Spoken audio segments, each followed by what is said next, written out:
It is a well-known fact that Walt Disney was a train enthusiast.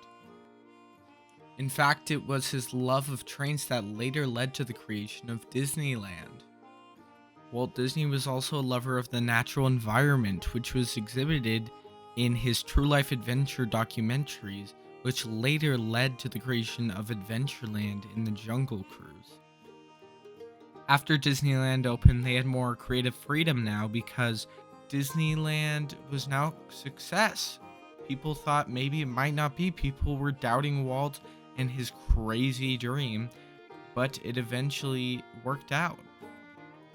Now they had more budget, and so they began development of a ride in Frontierland to be kind of a reflection of the Jungle Cruise, but in the frontier North American area.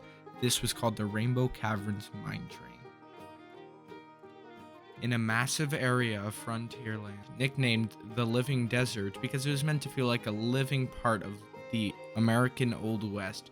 They had the pack mules and the stagecoaches and wagons, along with the Rainbow Caverns Mine Train, which took you inside of the namesake Rainbow Caverns, the beautiful Rainbow Caverns of the Old West.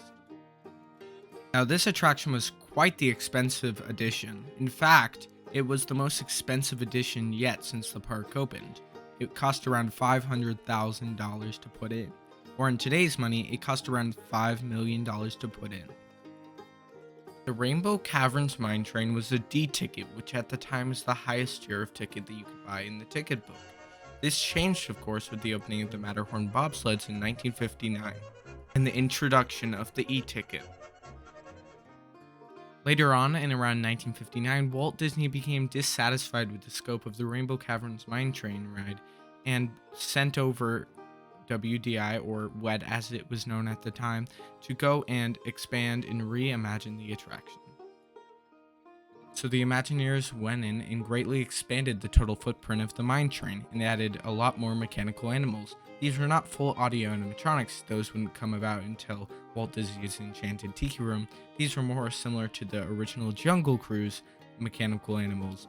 They added many more areas such as Beaver Valley, Cascade Peak, Bear Country, and the Graveyard of Dinosaurs. Now, this Bear Country should not be confused with Bear Country The Land, which opened in 1972 and had the Country Bear Jamboree and the Explorer Canoes and the Mike Fink Killboats. Eventually, the land turned into Critter Country as it's known today. Just a few months after the opening of the new mine train, Mark Davis was told to come in and look at some of the attractions at Disneyland and give his opinion on it. He noticed several problems in the mine train through Nature's Wonderland.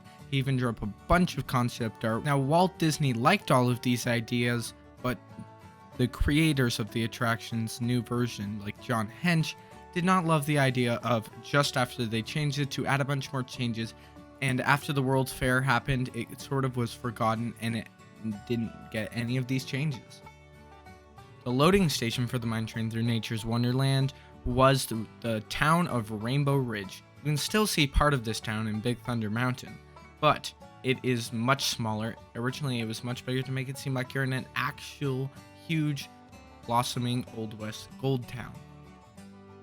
Once you got into the loading platform, you'd board a yellow ore car of this train, and a miner would start narration, and you would go through a tunnel and go to the first area on your journey, that being Beaver Valley. Next, you would see the falls of Cascade Peak with this wonderful mountain that kind of looks like the Matterhorn to me, and see the different falls, including the Twin Sisters Falls and the Big Thunder Falls. Wait.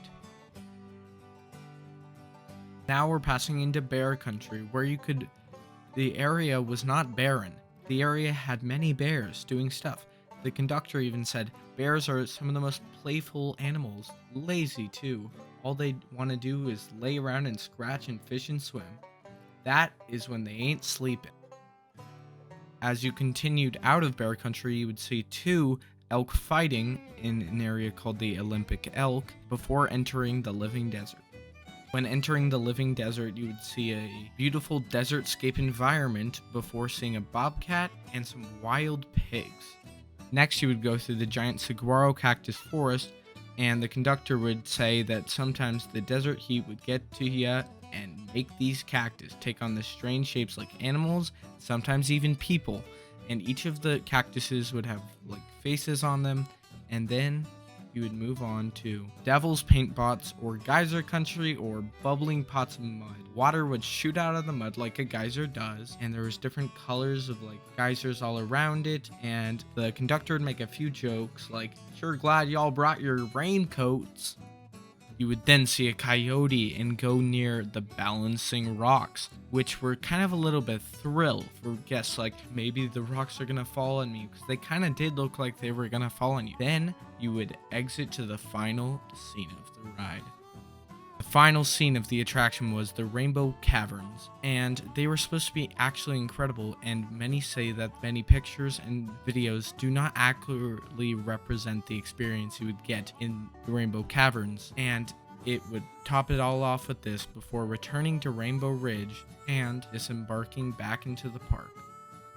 Now, this attraction was popular and beloved, but in the 70s, there was a huge rise in popularity of thrill attractions like roller coasters, and they released Space Mountain in 1975 in Walt Disney World, and it was a smash hit, and so they had already started development of a Space Mountain for Disneyland to be released in 1977, but they wanted to build another thrill attraction, so they decided to close the Mine Train through Nature's Wonderland, which took up a very large footprint to ultimately make Big Thunder Mountain Railroad.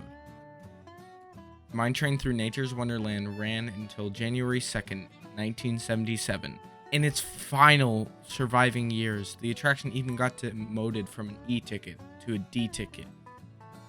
Exactly 33 months later, on September 2nd, 1979, Big Thunder Mountain Railroad opened and is now a very popular attraction that resides at many of the Disney parks.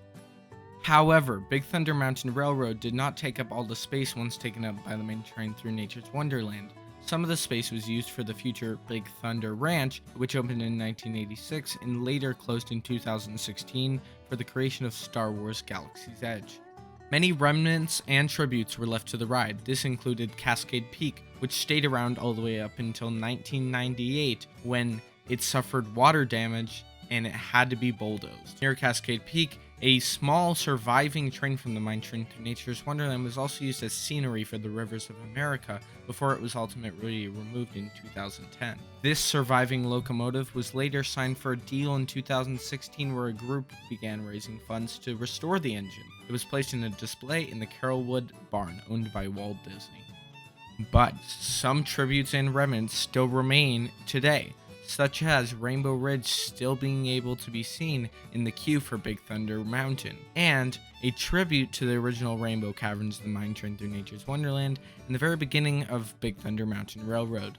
Other remnants of the attraction also still exist, mostly the tunnels that you can see throughout Frontierland, one of them being the tunnel that led to the bridge overlooking Bear Country, and also the tunnel that led out into Beaver Valley.